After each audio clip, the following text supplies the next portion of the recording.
కుటుంబ సభ్యుల మధ్య అనుబంధాలు ఎలా ప్రభావాలు చూపబోతున్నాయి, నేను ఎలా అనుగుణంగా మారాలి, దైవ బలాన్ని పెంచుకోవడం ఎలా అని చెప్పడం కోసమే పంచాంగ శ్రవణం. ఇది ప్రధానమైన లక్ష్యం. పంచాంగాన్ని ఎప్పుడు కూడా స్వార్థం కోసం చదవకూడదు. అలా అయితేనే పంచాంగం మనకు ప్రామాణికమైన ప్రయోజనాన్ని అందిస్తుంది. శ్రీ కళ్యాణ గుణావహం శుభకరం దుస్వప్న దోషావహం గంగా స్నాన విశేష పుణ్యఫలదం గోదాన తుల్యం నృణాం ఆయుర్వృద్ధిరముత్తమం శుభకరం సంతాన సంపత్ప్రదం నానాకర్మసు సాధనం సముచితం పంచాంగమాకర్ణ్యతాం.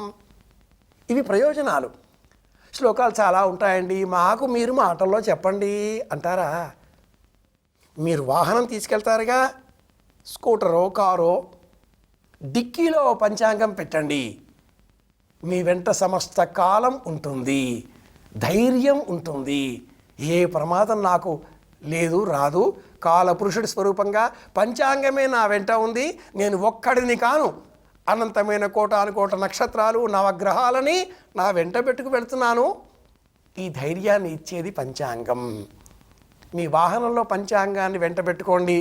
పుట్టినరోజు, వివాహ వార్షికోత్సవ సంబంధంగా నిర్వహించే వేడుక ఏదైనా పంచాంగంలో ఏ రోజు ప్రారంభం చేశామో, ఏ రోజు పుట్టామో ఆ తేదీ వారాన్ని ఆ నక్షత్రాన్ని అనుసరించి చేయండి. తేదీ కాదు, ఆ రోజు ఉండే తిథి.